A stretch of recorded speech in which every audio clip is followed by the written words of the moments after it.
We have an outstanding undercard, but it's the World Super Lightweight Unified title. Josh Taylor's going to be fighting KHONGSONG, the mandatory challenger with the IBF, who owns the IBF Pan-Pacific and Asian titles as well, and exactly the same as Josh, is undefeated in 16 professional fights. Obviously, he's not had the high-profile fights that Josh has, but I'm sure when we come to talk about that fight specifically, Josh will say, I imagine that you always respect somebody who's got an undefeated record, irrespective of what you've been in against or who you've been in against.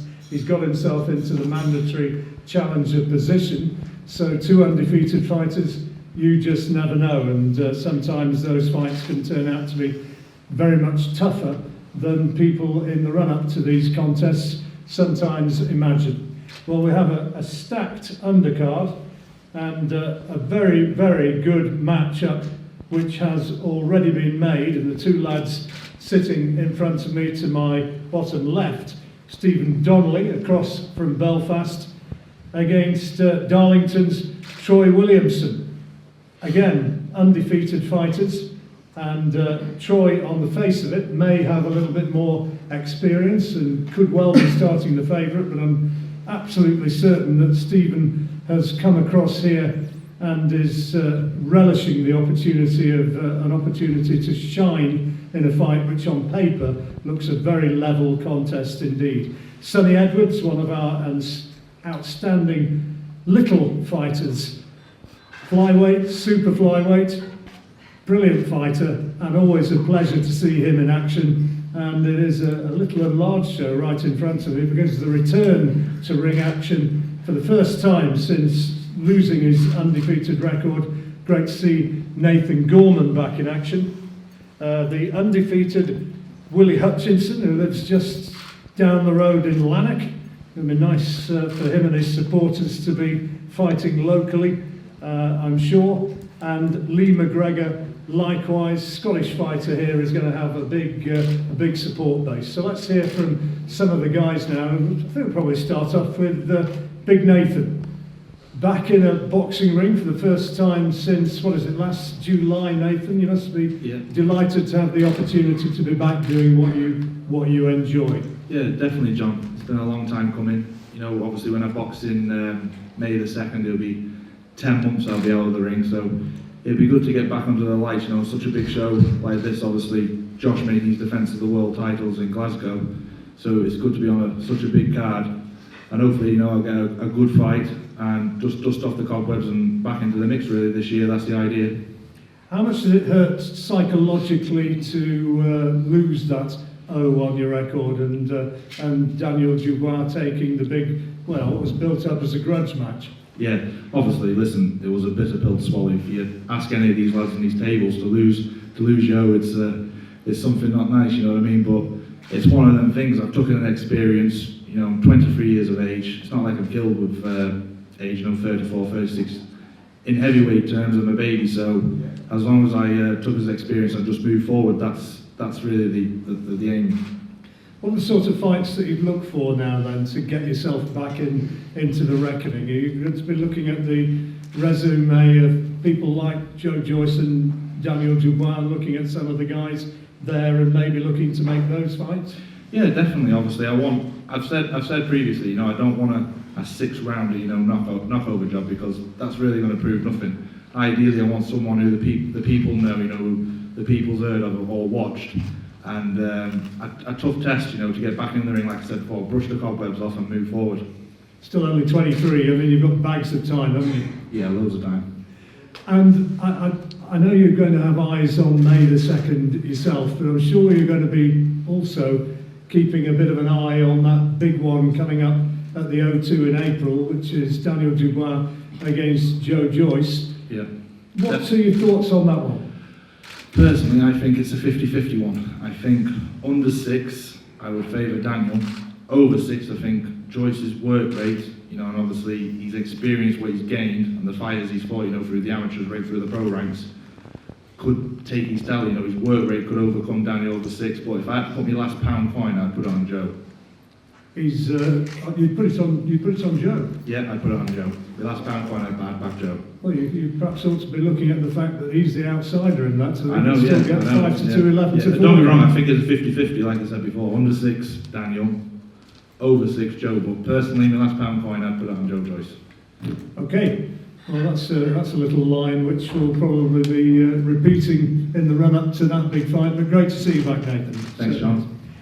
Sonny Edwards alongside you, who hasn't got an opponent as yet. Croydon lad based in Sheffield. Showtime Sonny, and looking forward to being on a big bill. I'm sure on the bill with a fighter topping the bill. I'm sure as a student of the sport, you admire what he's done. Yeah, I mean, Josh, first and foremost, is a phenomenal fighter. He has been since the amateur days, and like someone I know personally, I'm like proud and to say I know him and what he achieved. I was there when he beat Paul Grace, and that was a great night. And I was there when he beat Baranchink as well, because Lee was on the. That's when he won the title. Yeah, and I mean, I was quite surprised when I got offered the fight on this card up in Glasgow on this date. Pleasantly surprised as well when I was sent the other fighters on the list. I mean, everyone up here that sat here, except Stephen Donnelly, because obviously being from Ireland, was on Team GB at some point. Most of them I was on at the same time with, if not Boxer England with, etc. So it just shows like the strength and depth that we actually have in this country. And to add to that, I want to say a big, well done to both Stephen and Troy for that fight. I mean, I've been speaking to Troy for the last 2 weeks, trying to get him to force Joe Mafosa in the ring with me, to no avail as of yet. But and he didn't mention this fight, which I think was a bit tight, Troy. But then when it came out yesterday, I was really shocked, pleasantly shocked, and that's a great fight, first and foremost. And then also to be on the same card as my stablemate Lee, that's a big thing. I mean, I've come up to Glasgow, I think 3 times in the last however many months to watch him on fight week and support him. And it's just great, all these fighters I'm here on this card have taken risks early, taken opportunities early, and they all deserve to be where they're sitting. I'm trying to get, the sort of big meaningful fights. Nearly, perhaps, got a world title shot, nearly sneaked in as the number 4 at WBO. Didn't happen because the number 3 got it.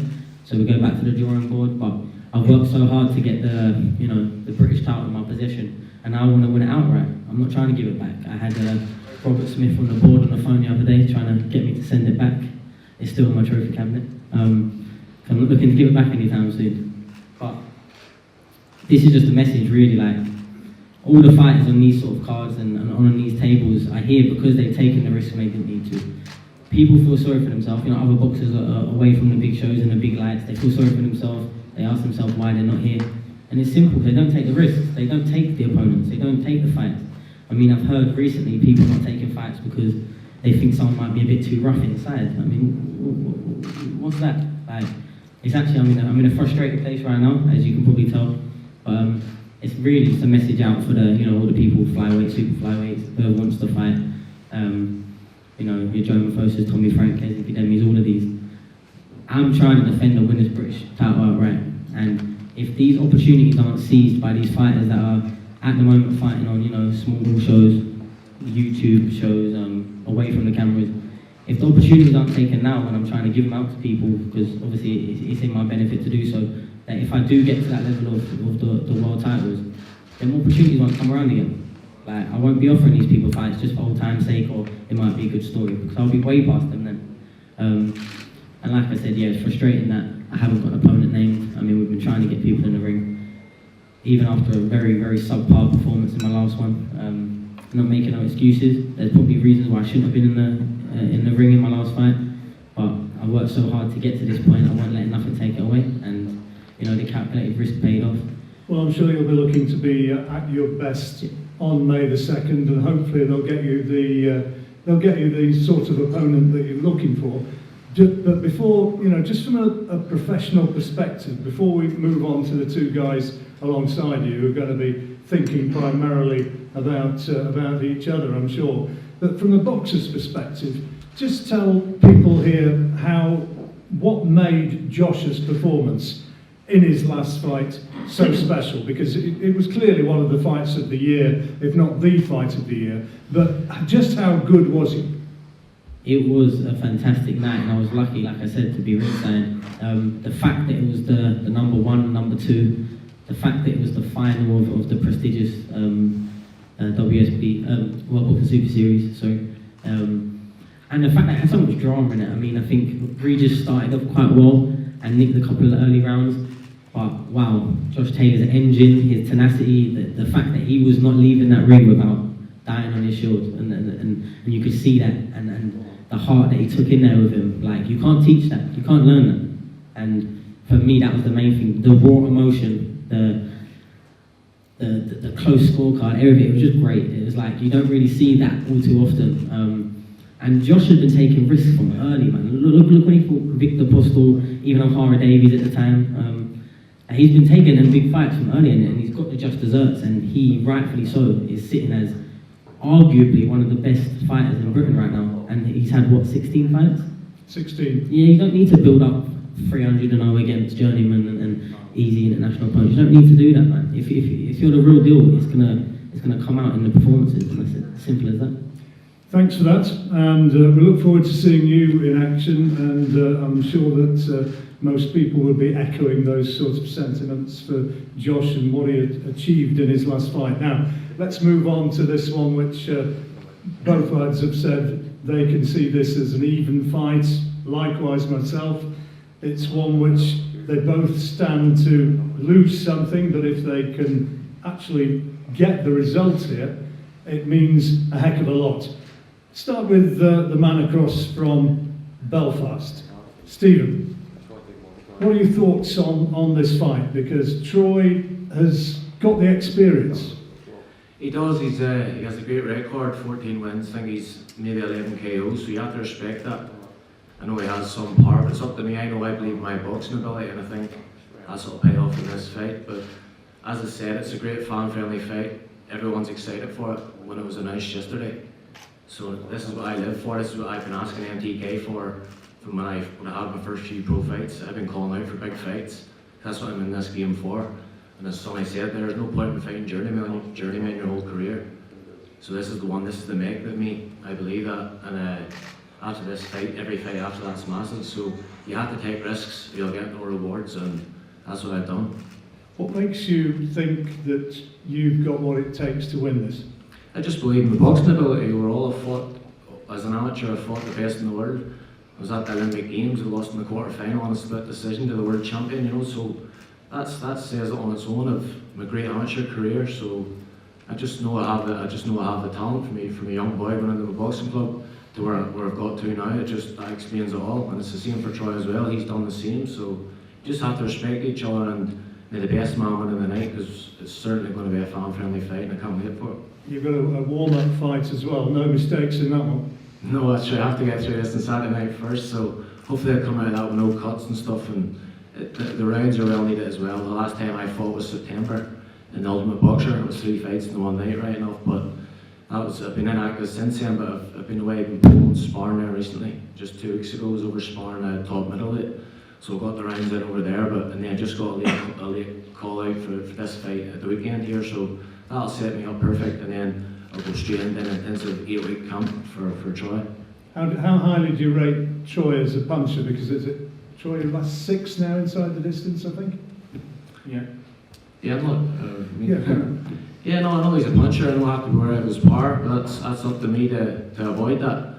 As I say, you have to respect that record, and I'll work and stuff in camp, and I'll know what to do, and I've been in with big punchers before, and it won't be a problem to me. Troy, you must know a bit about Stephen, and the fact that you've got this succession of stoppage wins now. Things have been going your way of late. Yeah, Stephen's a great fighter. He's been to 3 Commonwealth Games, amateur at 3 different weights, and he obviously qualified for Rio for the WSB, which isn't easy. So he's got the boxing ability there, and it's going to be a great fight, like you said. Do you worry about his boxing ability? Is it as simple as that? The boxer against somebody with the equaliser? No, I don't worry about that. Obviously, I can box myself. I've been with some of the world-class amateurs myself. The Olympic champion, the world champion at the time, Alan Lopez. So, like you say, it's not a 3-round fight. It's a 10-rounder. So you can be as good as an amateur as you like. Obviously, professionals, it's a different game. Obviously, there's a lot of respect there for Stephen. Obviously, he's a great fighter, but on the night, obviously, I'm going to show that I'm the better fighter. You had a good win on Friday night in Newcastle, I'm told. Beat Daniel Urbanski. He'd never been stopped before, and you did him in 2 rounds? Yeah, he was a tough opponent. The fight was agreed at 11 stone 4 and he coming at 12 stone 1, so obviously that pissed me off a little bit. And I put out on social media saying that I was gonna give him a beating for that, and obviously that's exactly what I did.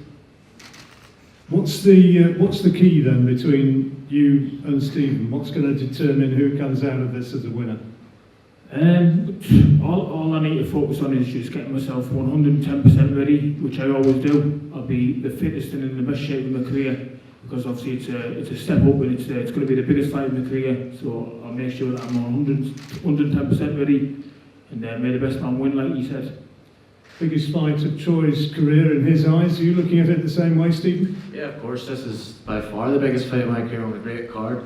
Josh Taylor's undercard, great fighters on it as well, so this is something you'll tell your grandkids when you're older, so I'm going to cherish every moment of it. I'm going to put everything in the training camp, and trust me, there'll be fireworks on the night, and I really can't wait for it. I'm buzzing. Very even matchup, which is going to be part of our card on BT Sports on the night. It's going to be shown in the United States as well on ESPN, and I'm sure that's going to shape up to be a very good fight indeed. Well, another undefeated fighter on the card, and for once, you've actually fought in Glasgow once before, haven't you, as a professional? Yeah, I boxed, I think it was in Ravenscraig, the last fight in Scotland, yeah. And of course came through as a winner, because you're undefeated now in 11 fights.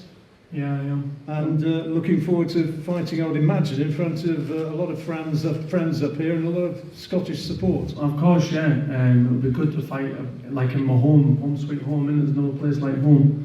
I only live about 20 minutes away, and obviously I've got a lot of family here, and I've got a lot of friends, and it's time to shine, isn't it? Do you know what I mean? I'm ready to rock and roll. What sort of progression are you looking for in the next year now? How close do you think you are to fighting for substantial titles? Yeah, well, I've had 11 fights now, John, and all I need to do is just keep listening to my coach, Dominic Ingle, and my manager, Shelley Fingal, and I don't think I can go wrong. I just have to keep my head down, keep putting the graft in the gym, and it's the only way forward for me, to be fair. I just got to keep working hard and keep pushing forward, and titles will come. When they come, I'll be ready. I was talking to Dominic the other morning, and he was saying just how much of a regard he's got for you. He likes your attitude as a fighter. Yeah, listen, me and my coach Dom, we get on very, very well, to be honest. He spends a lot of time with me, and looks after me, takes care of me. Do you know what I mean? It's a great gym, the Ingle Gym in Sheffield. And I'm the youngest fighter he's got, and he believes in me, and obviously in myself. I believe in myself, and I've just got to keep pushing forward, don't I? Do you know what I mean? Well, I've got big dreams, and I'm ready to accomplish them. How tough's it been, just moving away and living in Sheffield, leaving your family who have their roots up here now? Mm-hmm. How tough has it been? Listen, I've boxed since I've been 9-year-old. I've been all around the world. My mum and dad, when I was about 15, went over to Germany. My dad was working over there, and I had to stay home with some of my family. But I've always been away, and it's been hard, man. I can always remember when I was younger, you feel like crying sometimes. Do you know what I mean? And I love me. My family's very, very close, and obviously I miss them. But and when I went professional and I moved to Sheffield, it was all new to me. I was living by myself, and then I moved in with Liam Williams, and Kid Gallagher stayed with him as well. And since when I went to Sheffield, I've been looked after, do you know what I mean? I've been looked after, and there's always been someone that's been doing stuff for me or trying to help me, do you know what I mean? But I'm married now. I got married about 4 or 5 months ago. Got my woman with me now, John, and I'm not happy. I'm not by myself. I'm getting my washing washed. I'm not sleeping in the same underpants for 3 nights solid. And obviously, it's worked out for the good, like, do you know what I mean? I'm happy. things are improving. Do you know what I mean? She buys me fresh jams from time to time. I've hit the jackpot. We're in danger of going into the too much information area. Yeah. But actually, from a point of view as a pro, though, when you look at your career so far, Yeah. how pleased are you with the way things have panned out to this point? Yeah, listen, I'm very, very pleased. I've had 11 fights, like I said. I've won all of them up to now. And like I say, I've just got to keep listening. I said in an interview a minute ago, the day I don't listen to the people I've got around me is the day I'll never achieve what I want to achieve. And I'm a massive believer, and I've only got good people around me, and that's all I need to do. Do you know what I mean? Last point is, before we move on to Lee, is your weight. Yeah. Light, heavy or super middle? Super middleweight. Yeah, Definitely. Definitely. The next fight, I'll be working down to the super middleweight limit, and I'll be ready to rock and roll, John. I mean, yeah, I'm looking forward to getting down the weight. I'm looking forward to competing in the super middleweight division. I mean, in Britain, the super middleweight division's flying just now, and I'm ready to make my mark as soon as, yeah. Do you think you reckon your power is more emphatic as a super middle than it would be as a light heavy? 100%. 100%. But listen, it's not all about power. Listen, everyone's got power. Everyone can punch, man. Everyone every different ways. These little men who's fighting each other at 8 stone, they're knocking each other out. Do you know what I mean? We've got the little gloves on. Everyone can punch. I mean, yeah, we can all punch, but it's all about boxing, man, isn't it? And enjoying it. I think that's the biggest part of it. We can all punch. I mean, these little men knocking each other sideways, and the little tiny little men at 7 and 8 stone. Do you know what I mean? Bombing each other out. And yeah, I just believe in boxing ability, really enjoy what you're doing, do you know what I mean? Well, we'll all be looking forward to seeing you in action on May the 2nd, and Yeah. I'm sure all your friends up there as well will be delighted they don't have to trek off down to London. You can just imagine. Yeah, thank you. Well, let's say hello next to Lee, sitting alongside me, who's going to be in action you're from Edinburgh, aren't you? Yeah. And Lightning calls himself, and had to come through a pretty tight one last time, a split decision against Kash Farouk. How happy were you with your performance? First of all, it was a fantastic fight to be involved in. The whole of the UK were impressed with how good the fighter was, so it can only be encouraging to hear that from big names involved in boxing. A close fight. I feel like I had to dig very deep, which I did, and obviously I got it on a split decision. I feel like everyone's entitled to their opinion, which I can accept. If they had a couple of rounds either way, that's how I seen it. But if these folk going on saying that robbery and stuff, I don't agree with. But as I say, everyone's entitled to opinions. But it's something that I'm more than happy to put right. If I get that chance, we can meet again down the line, hopefully for something bigger at stake this time. What does it mean to you to have the British and Commonwealth belts now at this point? It means a lot. Obviously, when I first turned professional, I didn't imagine I would be British and Commonwealth champion after 8 fights. So yeah, it's massive for me. I'm not finished yet though. I'm just getting started. I wanna have a big 2020 and push on and win more titles. You've got this talented training group. I mean, how much does it help being a part of that? We heard Sonny talking about your abilities earlier on. How much does it help you? Yeah, no, it's good. Obviously, all the boys are bouncing off each other in the gym. We push each other on the runs. Everything we do, we're always competing, and that's where I feel like you'll get the best out of yourself. It was the same when obviously I used to train with Josh. We compete against each other, and that's when you definitely get the best out of yourself. There's no matter what anyone will say, I believe that you'll never ever push yourself as hard as you can if you're on your own. I feel like you'll get that extra 10% out of yourself if you've got guys like Sonny and the boys I've got in the gym around me, definitely. So it's something I definitely need. What does it mean to you now now to be on the same bill as something which is going to be big here in Glasgow, and to be on one of these undercard stars to somebody who you clearly respect in Josh. I mean, how much does that mean to you? Well, it means so much. Obviously, I started my career, building my career off of Josh. From my first 5 fights, I was on undercards, all his big shows, and trained alongside him, learned so much off of him. So I'm just grateful to have that opportunity again to be sharing the same card as him. Basically, just starting off where we left off and bringing big nights back to Scotland. And I'm going to grasp it, take this opportunity with both hands, and move on to bigger things in the year. Going to hear from Josh and Ben in just a moment, but before we do that, just you as a fellow Scottish fighter, just if you can, put into words the pride, I suppose, that he brought to Scottish boxing with his last few fights, and particularly that last fight.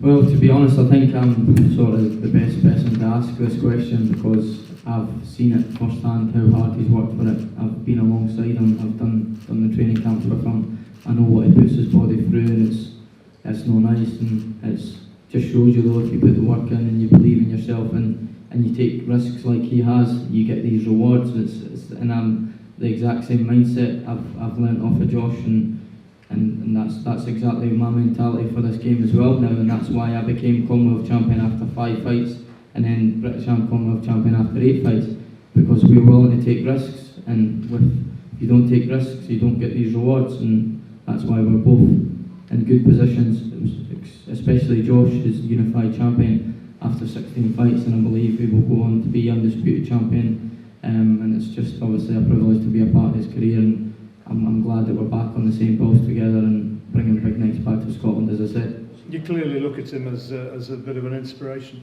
Yeah, definitely, most definitely. I've learned so much off of Josh, and been in the ring, sparring with him and stuff, and not just that, he's a friend outside the ring as well, so we're good mates, and as I keep saying, I'm learning off him all the time, and I'll continue to do that.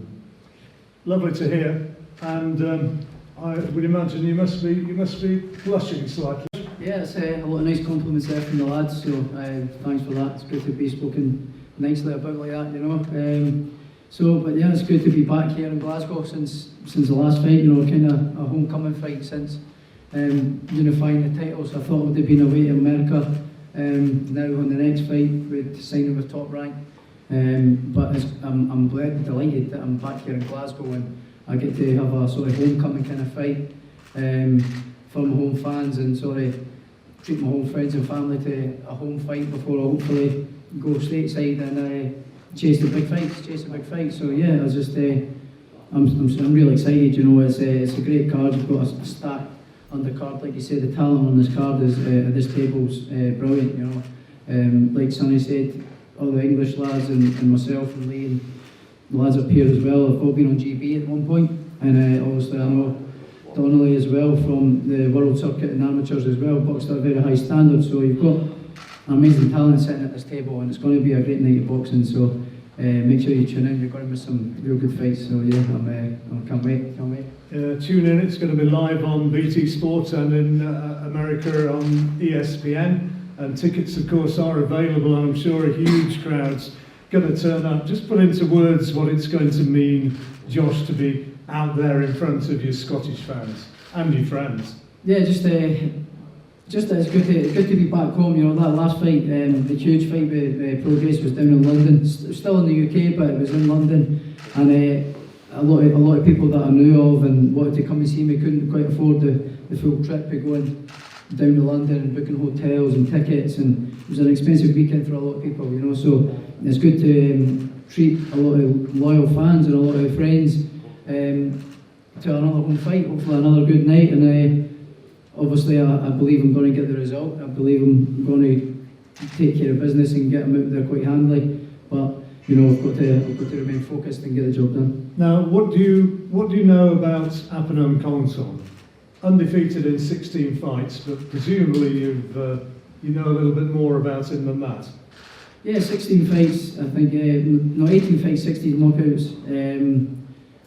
To be honest, not too much more than that, to be honest, John. I've saw a couple of fights of him on YouTube. He looks pretty tall, stands tall. It's hard to sort of judge the quality of opponents he's been in against. There's not so great footage of him, but he's 18-0, 16 knockouts, and he looks like he carries a lot of power, to be honest. He stands up tall, punches correctly through the target, and the videos I have seen, he's dropped all his opponents, so he looks like he carries power.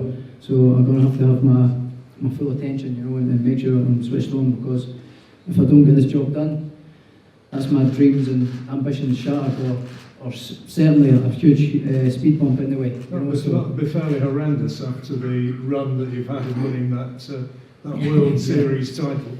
Yeah, it would be. It'd be dream shattering for me. But I still believe I'll get to the top and unify all the belts. But if I don't come through this, then it certainly puts it back. So I'm making sure I get the job done. Now, one of the talking points, of course, is the change of trainer. Ben there alongside you, who is known as having trained, among others, Billy Joe Saunders, Tyson Fury, now Josh Taylor. It's not a bad resume, that one, is it? So how difficult was the decision to go with Ben to take? It wasn't difficult at all, to be honest. Obviously, before I split with the McGregors, I was thinking about leaving for a long time, and I kept seeing a lot of clips of him training with Billy Joe and Tyson, and the way he trained, the style he trained, the way the tactics he trained in sparring, and I'd seen in the pad work and stuff, different, and the way Billy Joe Saunders boxes with his hand speed, his combinations, his feet work, his southpaw as well, similar very style to me. I'm fast, I've got good feet work, good head movement, and so I just thought it'd be the perfect combination. So as soon as we teamed up and had a couple of sessions, I knew my mind was made up straight away. So yeah, I'm happy with it, and we're smashing it in the gym already. We're flying already, so I can't wait till the 2nd of May to see what good work we've put in already in the short time we've had together. Well, let's hear from Ben when the phone went, or whenever the suggestion finally came. How easy was that decision for you to say, oh yeah, I'll have a bit of that? Yeah, of course, but taking somebody on that's had success and got the momentum behind themselves, but it comes with a lot of pressure as well. So it was obviously Josh a fantastic lad and an unbelievable fighter as well. So to be able to work with somebody with a talent and the accolades behind him as well is always good for a coach as well. I know you have a very analytical mind as a fighting trainer, don't you? You break down people's individual styles in sort of minute detail. Do you look at Josh for all his brilliance that he's shown us? Do you look at him and say, yeah, he's good, but I can help make him better? Of course, there's always strengths and weaknesses in everybody's game, and the goal is always the same: is to make those strengths super strengths and to bring those weaknesses up to strengths. So, of course, there's strengths and weaknesses in his game. He's a phenomenal fighter, and we'll look to make him even better, of course. And he's talked about getting to the States and proving himself sort of undisputed king of the division. Do you see that within his remit? Is that the immediate ambition? Yeah, 100%. I don't see at all why that shouldn't be possible. I've got full faith in him, and I believe that he'll do it in good fashion as well. Tell us about the guy who's going to be fighting on May the 2nd. I think he's a very, very good fighter. I mean, obviously, when they're coming from that area of the world, you don't get to see too much of them, and it's often hard to be able to compare against the type of opponents that they've fought. But looking at him and studying him, I believe that he's a very good fighter. He's got a big background of over 100 Muay Thai and amateur fights. I don't think the occasion to get to him. I believe that he's gone through a fighting school in Thailand. I think that he's been born and bred to do it. So he'll come to have a go, that's for sure. And he can hit it. Yeah, he can punch, but like Willie said, they can all punch. So you've been with Tyson, you've been with Billy Joe Saunders, now with Josh. That's elite level fighters with whom you've been associated. How much does it really motivate you to want to achieve great things now with Josh? Yeah, of course, you always want that. I'm passionate about what I do, so you know that's where the love comes from. You know, the moment that I'm not passionate about it, I probably won't bother because, you know, look at the, for example, with Tyson when he boxed on the weekend. The weekend before. What he's gone on to do, you know, that's the stuff dreams are made of. But more importantly, look at where he's come from in his life. You know, these sorts of things is, to see that success, it motivates me. I do it for the love of the sport, for the connection I have with the fighters. And, you know, Josh is a good lad, you know, we get along, he gets along with Billy Joe. And, you know, obviously I want to help him go on to achieve his dreams. I'm not going to labour the point, but so far as the Tyson-Fury fight's concerned, you know, I mean, everybody knows the background and the fact that there was the change of trainer, and that must have been a source of considerable disappointment to not be there in the corner for what proved to be the greatest night of his career. But having said all that, as you talk about the problems he's come from and the way you've helped him overcome them, there must still have been a huge sense of pride and happiness that he did what he did. Zero disappointment from me to not be there. You know, the most important thing for me, hand on my heart, was for him to get the job done. Because as a coach, you have a career that goes on for many years. Each fighter has one career. So for him to be able to fulfil what he can do in his career, that's most important. Whether I play a big part, whether I play a small part, whether I'm there to put my face in the camera at the end of it or not. The most important thing for me is that for him to be victorious, and he's done that in spectacular fashion. So for me, you know, I was overwhelmed. And the bottom line for any coach really is that the story of boxing, the real story of boxing, is about these guys. 100%, exactly my point. Lovely to hear from you, Ben. Great to see you back alongside Josh as well. It promises to be a terrific occasion, I think, on May the 2nd. You're going to be able to watch it on television with BT Sport or on ESPN in the United States. Better still though, why not get a ticket and be there on the night? Tickets are available at the SSE Arena, and it promises to be very special indeed. All the guys are going to be available for one-on-one interviews if you've not already had the chance to speak to them, and also one or two photographs now. Photographs, I'm sure, with Josh and Ben, and I think we'll probably do a nice civilised face-to-face with Stephen and Troy for the one real fascinating pick-and fight, which has already been announced for the night. So thank you very much indeed for coming here today. We've had various problems getting here one way or another with public transport, but you've been here, you've seen what the lads have got to say, and we'll all now look forward to May the 2nd. So thank you very much for being here.